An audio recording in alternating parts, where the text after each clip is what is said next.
Ons is besig met hierdie reeks wat ons praat oor Jesus se impak, die impak wat hy in jou lewe het, en die impak wat hy gehad het ook in hierdie wêreld. En ons praat oor die wonderwerke hierdie reeks, hierdie kwartaal, en Johannes, een van Jesus se beste vriende, hy het aan die einde van sy lewe gekom en hy besluit, hy gaan alles wat hy beleef het, gaan hy in 'n boekvorm inskryf. En onder andere beskryf hy net 8 van die wonderwerke wat Jesus gedoen het. Hy sê Jesus het baie wonders gedoen. Baie ander goed gedoen. Hy sê, ek gaan vir julle 8 vertel, sodat julle kan glo. En dis waaroor dit gaan. En ons het gelees sover, dat Jesus het, hy het water in wyn verander. Hy het 'n seentjie gesond gemaak op 'n afstand, wat sterwend was. Hy het 'n man wat 38 jaar lam en verlam was, het hy gesond gemaak. Hy het 12.000 mense plus, weet jy hoeveel nog nie, het hy gevoed. En hy het op die water geloop, en het in 'n boot geklim, en die storm stil gemaak, en sommer die boot geskuif uit die see uit. En daar staan, hulle het in die boot, en toe volgende oomblik is op die strand. So, dit is 'n wonderwerk. En dis wat hy gedoen het. En nou die wonderwerk wat ek vir julle vanoggend gaan lees, vind plaas tussen 2 klipgooi events. Jesus is besig in Jerusalem, is so 6 maande voor sy dood, en hy is by die Loofhuttefees, en dan vertel hy vir hulle almal van die mense sit om hom, en dit kan jy gaan lees in hoofstuk 8 van Johannes, en hy vertel vir hulle dat hy is groter as Abraham, en hy was nog voor Abraham daar, en hy is so, hy weet wie hy is, hy kom van God af, en sovoorts, en die mense raak kwaad vir hom.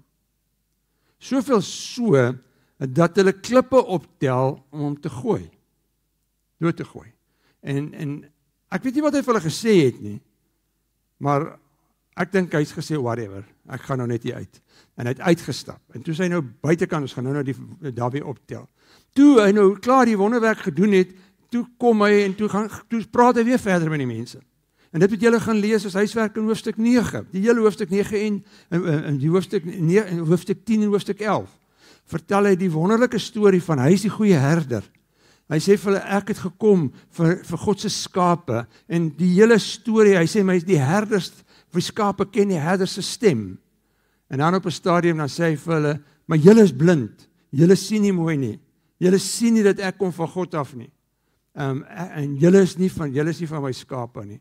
En dan staan daar, hulle het weer klippe opgetel, om hom te gooi, dood te gooi, en toe het hy weggegaan daar. Nou tussen hierdie 2 klipgooi events, dieselfde dag, amper 2 keer met klippe doodgegooi, kom Jesus en dan vertel hy hierdie ongelooflike storie. Hulle sê, terwyl Jesus wegstap, nadat hulle hom met klippe wou gegooi het, net buite die tempel, sien hy 'n man wat van sy geboorte af blind was. Sy disippels vra toe vir hom, Rabbi, deur wie se sonde is dat hierdie man blind gebore is? Sy eie of sy ouers se? En Jesus antwoord, dis nie deur sy sonde, ook nie deur sy ouers se nie, maar hy is blind sodat die werke wat God doen in hom gesien sal kan word. Solank as dit nog dag is, moet ons die werk doen wat van hom wat my gestuur het. Die nag kom wanneer niemand kan werk nie. Terwyl ek in die wêreld is ek die lig van die wêreld. En nadat hy dit gesê het, spoeg hy op die grond en maak die spoeg met 'n bietjie klei aan. En toe smeer hy die klei aan die man se oë en hy sê vir hom, gaan was jou in die Siloam bad. Siloam beteken die een wat gestuur is. En hy het gegaan en hom gaan was. En toe hy terugkom, kon hy sien. So die storie begin, nadat Jesus my ding, whatever gesê het, ek gaan nou nie die uitstap, julle gaan my tog nie met doodgooi met klippe nie, en hy stap weg, en daar staan daar, toe hy wegstap, sien hy die man van sy geboorte af blind was, en sy disippels vra toe vir hom, Rabbi, deur wie se sonde is dat hierdie man blind geword is, sy eie of sy ouers. Dit is 'n amazing storie. Jesus loop weg van mense wat wil met klippe gooi. Mense weet nie wanneer begin hulle die klippe gooi nie. En as hy uitgaan by die tempel se poort, net buite die tempel, dis waar die bedelaars gesit het en gehoop het dat iemand sien hulle raak en sal vir hulle 'n geldjie gee. En soos wat Jesus uitstap met mense wat sê ons gaan jou doodgooi met klippe, stop hy. En hy kyk na hierdie ou wat blind is. En hy het deernis vir hom. En dan die disippels, is vir my weer nou show hier, hulle kom en hulle praat van hierdie man wat blind is, asof hy doof is. Want hulle beskinder hom by Jesus. Hulle sê vir Jesus, terwyl hulle die blinde man, arme blinde man, hy sit daar en dan sê hulle, wys na hom toe, hy kan nie sien nie, maar hulle sê, is hierdie ou hier omdat hy gesondig het? Of het sy ouers gesondig? Asof hy nie kan hoor hoe hulle van hom skinder nie. En dan sê Jesus 'n amazing ding. Dan sê hy, wat ek net sê, die Jode het geglo dat as jy siekte het of verlam is of een of ander ding gestremdheid het, is dit as gevolg van sonde en daarom het hulle dit gesê. En nou antwoord Jesus, hy sê dis nie deur sy eie sonde nie, dis ook nie deur sy ouers se sonde nie, maar hy is blind sodat die werke wat God doen in hom gesien sal kan word. Nou hier is 'n amazing, wat ek so sê, en hieroor is oor die eeue heen baie debat gevoer. Want die debat gaan nou oor, is dat het God hom dan blind gemaak, sodat hy op 'n stadium hom kan gebruik om 'n punt te bewys. Is dit so? As dit so is, doen hy vandag dit nog so ook. Gaan hy my doelbewus goed oor my pad bring, sodat hy later 'n punt kan bewys. Dis die debat.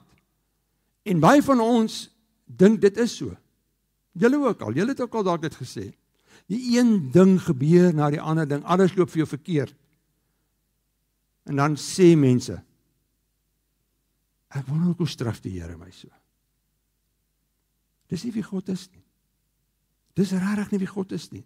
So Jesus sê nie, dat die blindheid, God het hierdie man se blindheid veroorsaak nie.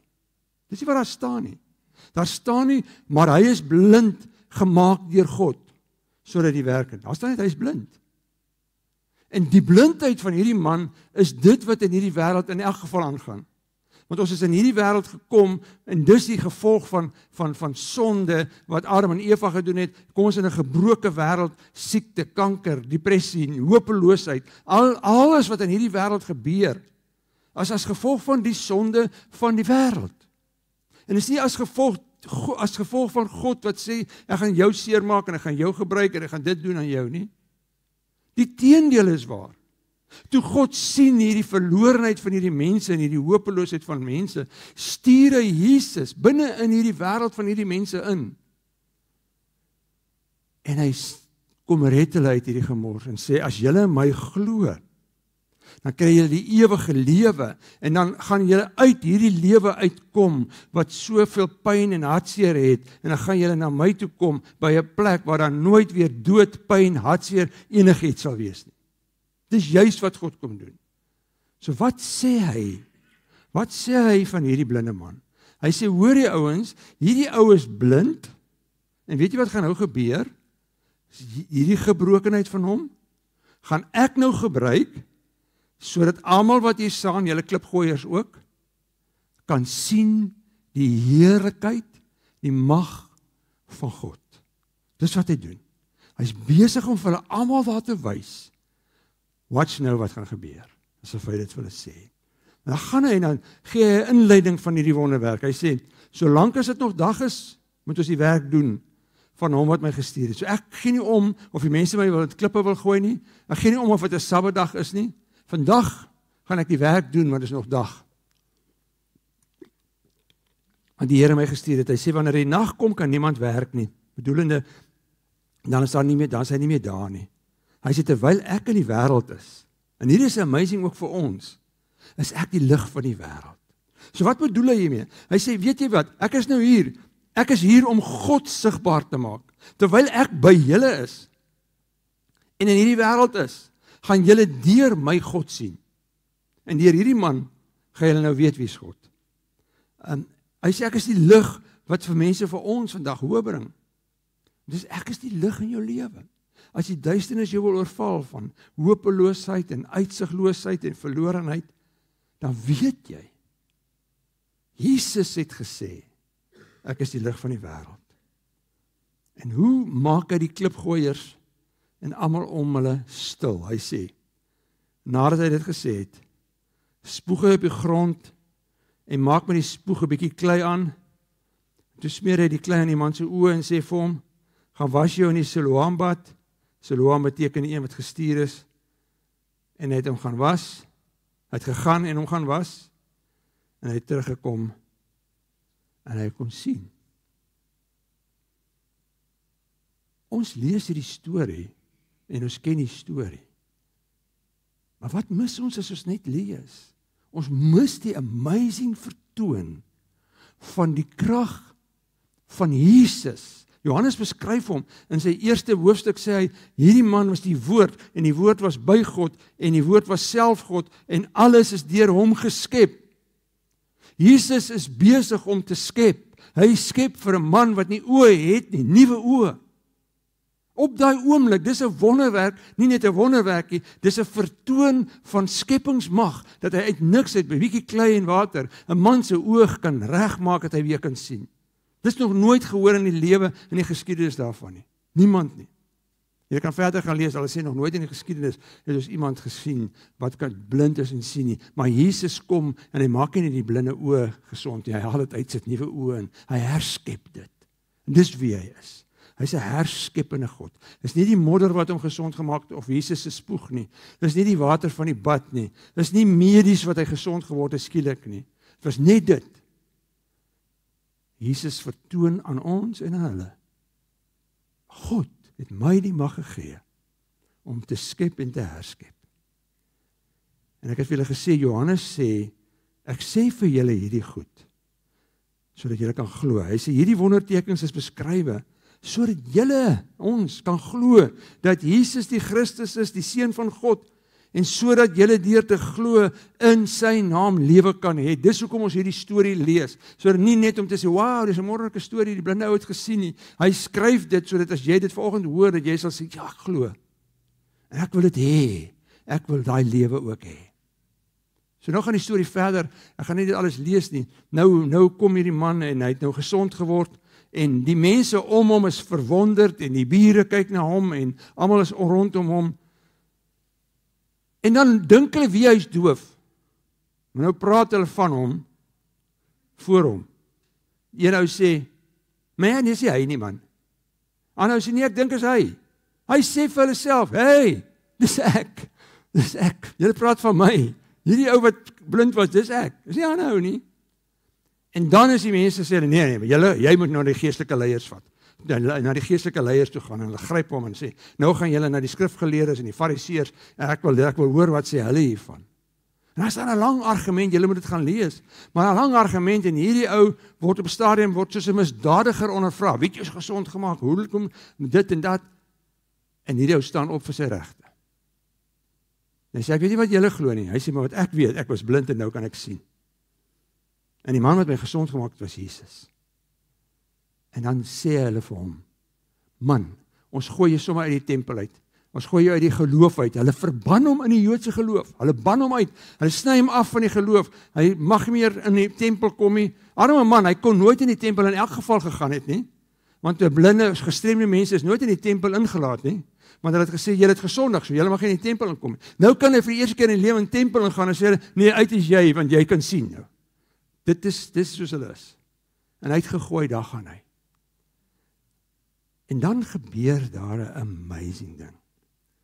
Jesus het gehoor dat die Jode die man uitgeban het.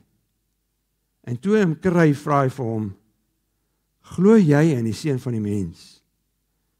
En hy het geantwoord, wie is dit meneer, sodat ek aan hom kan glo? Dink jou gou vir 'n oombliekie in die dag van daai blinde man. Vanoggend het hy opgestaan, iemand het hom gevat en hy het geloop tot daar en hom neergesit, sê, ons kry jy weer vanmiddag. Blind.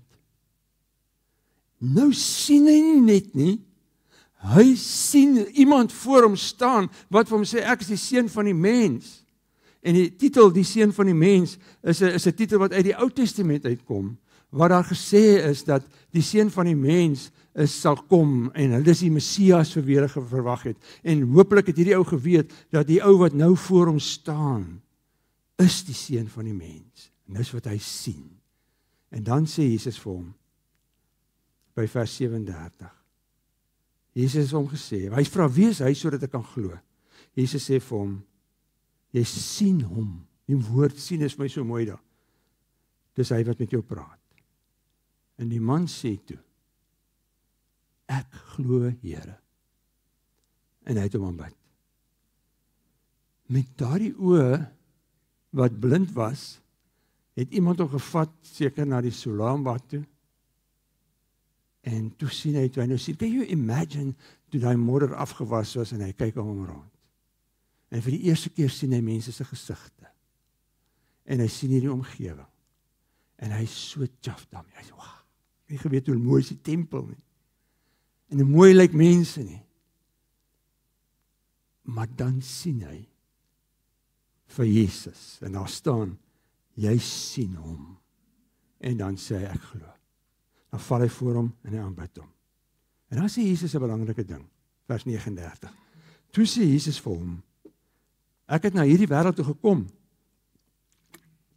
met die oog op 'n beslissing, sodat die wat nie sien nie, kan sien, en dis geestelik. En die wat sien, kan blind word.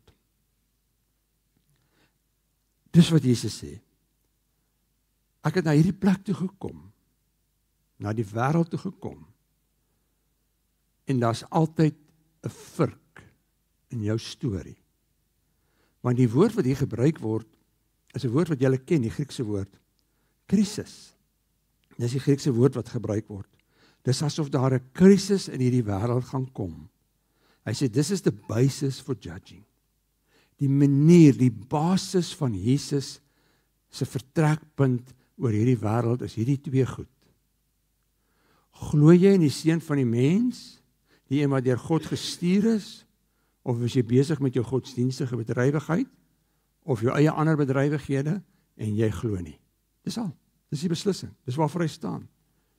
En daarom is dit vir ons nogal belangrik, as Jesus kom sê, ek vertoon vir julle vanoggend, lees nie net 'n storie vanoggend nie, ek vertoon vir julle vanoggend die mag van God. En daarom moet jy 'n beslissing maak. En dan vra ek vir jou, sien jy Jesus duidelik as jou God? As God, dink jy as jy oor Jesus dink, as God, en verder as jou God? Want jy kan sê Jesus is God, maar hy wil hê ons moet sien, hy is ons God. Want hy sê, ek het gekom, sodat hulle wat blind is, my kan sien, en hulle wat dink hulle sien my, en leef soos hulle wil, eintlik blind is. En wat is geestelike blindheid? En waar kom dit vandaan? Geestelike blindheid het ons baie al oor gepraat, in die vorige kwartaal, het ek met julle gepraat oor, vorige kwartale, oor die bose trio. Onthou julle die bose trio, ons sê ons bly in 'n sondige wêreld, waar die duiwel in beheer is, en ons word gebore met 'n sondige natuur. So hierdie man is gebore dubbelblind. Hy is gebore fisies blind, maar dan is hy soos die res van die wêreld, almal van julle wat hier sit en ek, en die res van die wêreld, in geestelike blindheid gebore.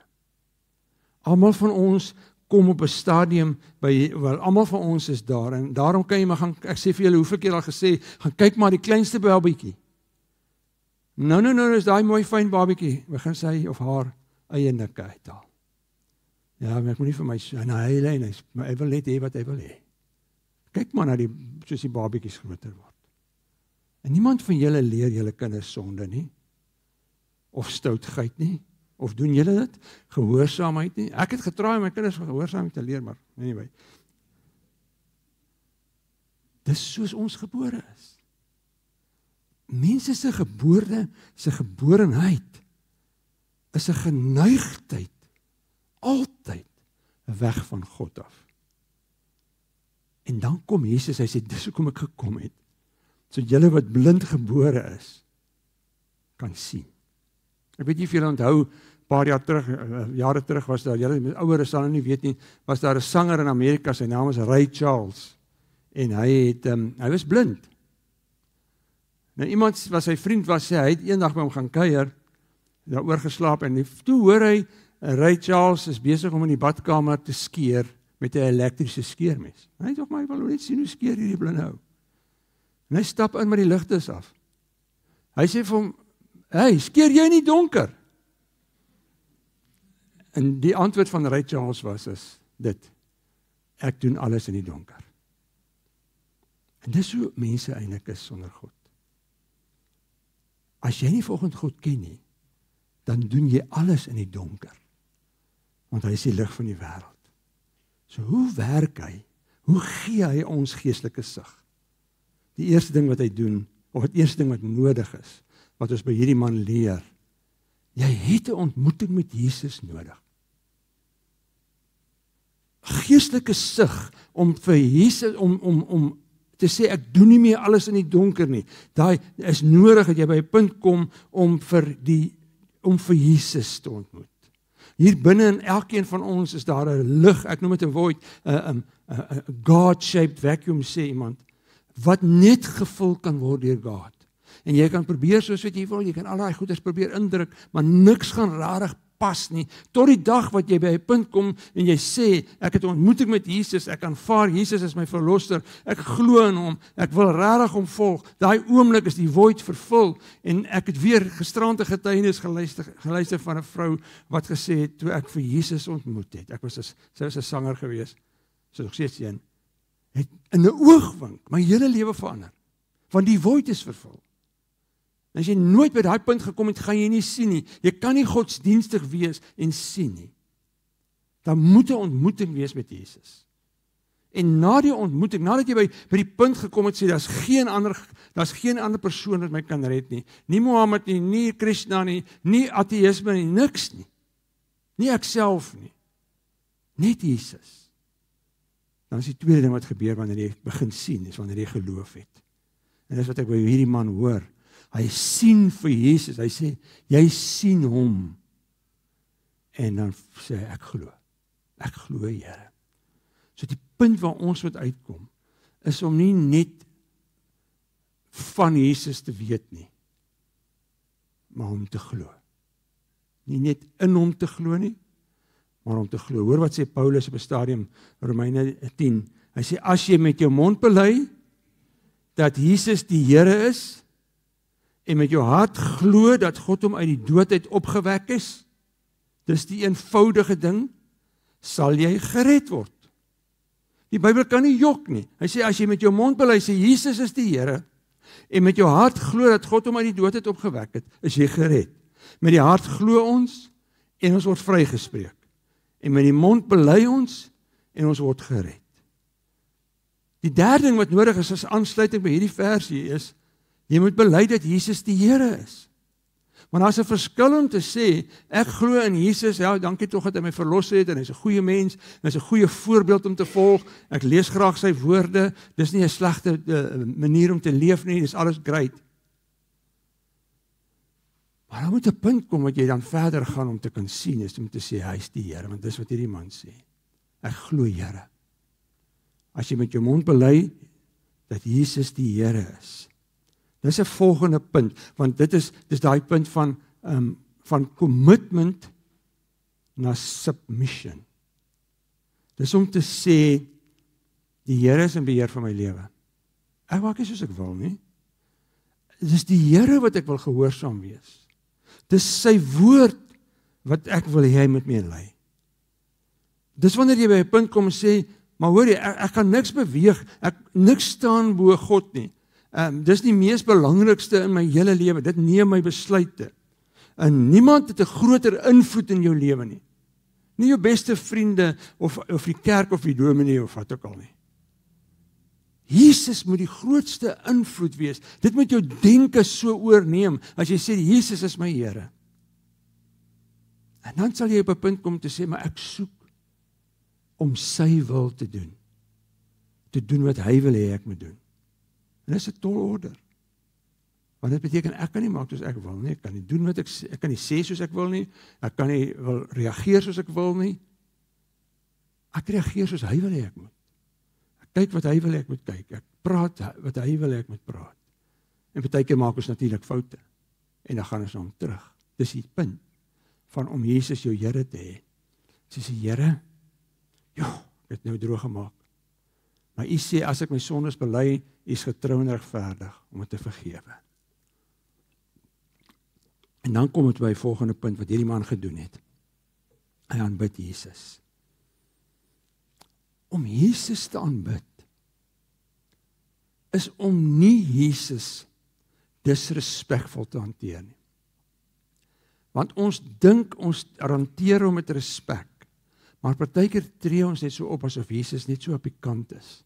Dis disrespekvol vir hom wat God is, uit ons lewens 'n bietjie te skuif en te sê, hier moet ek net my eie ding doen. Maar dis om te aanvaar, hy is God. En daarom gaan ek voor hom buig. En daarom gaan ek hom aanbid. Ek gaan hom aanbid deur musiek, deur sy woord, deur my optrede, deur moeite te doen, deur te gaan sit en te sê, as ek Jesus wil aanbid en ek wil sien, dan moet ek by hom gaan sit en gaan leer by hom. En dan leer ek van die woord. En dan sluit ek af net dit te sê. Jesus sê, ek het na die wêreld toe gekom met die oog op 'n beslissing. Hy het gesê, die woord is krisis, is die basis of judging, sodat die wat nie sien nie kan sien, en die wat kan sien kan blind word. So met die oog daarop, terwyl ons dan van die oë praat en van sien. Paar vrae wat ek wil hê jy moet by huis toe gaan. Die eerste vraag is, het ek God lief met my hele hart, en my hele siel, my hele verstand, en al my krag? Dis die eerste vraag. Die tweede vraag wat ek moet vra, is dit my begeerte, dat my optrede so sal verander, dat dit begin lyk soos Jesus?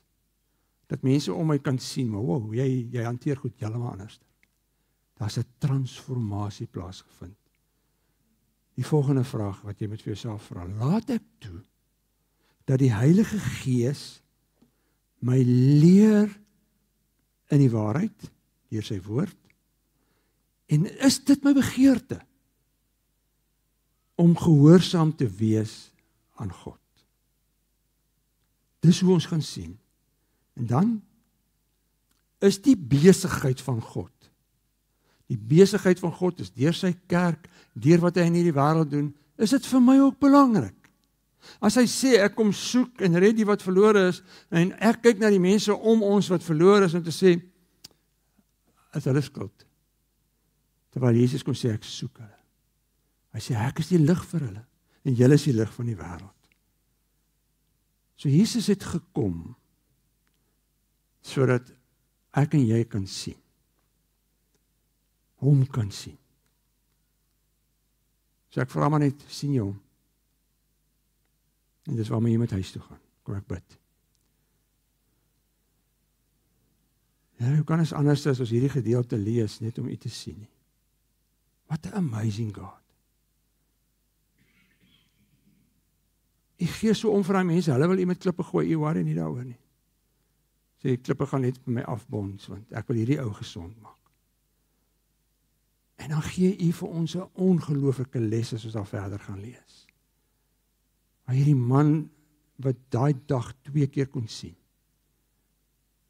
Eers kon sien en toe vir u kon sien. Ek is seker daarvan hy het agter u aangeloop vir die res van sy lewe. En Vader, ons het in 'n kerk groot geword, ons sit vanoggend in 'n kerk. Ons wil so graag hê, Here, dat u vir ons voor ons sal staan vanoggend as ons hier uitgaan om te sê, ek was blind, geestelik blind, maar nou kan ek sien. En ek glo, Here. En dan sal ons vir u aanbid. En ek weet, Vader, in my eie lewe is dit 'n daaglikse proses. En ek weet in hierdie mense wat hier voor my sit, is dit ook 'n daaglikse proses. Van vooraf begin, weer ons sondes te bely, weer na u toe kom, om te sê, Here, dankie dat ek 'n ontmoeting met u kon gehad het. Here, ek bely my geloof weer aan u. Here, ek wil bely dat u ons Here is. My baas, my hoof. En ons wil u aanbid. En Vader, as miskien iemand sit of iemand luister wat onseker is oor sy of haar geloof, dan vra ek, Vader, Heilige Gees, dat jy op hierdie oomblik net vir hom of haar sal oortuig van die wonderwerk. Herskeppende wonderwerk. Jy kan nie net nuwe oë gee nie, jy kan transformeer. Ek bid dit in U naam, die groot naam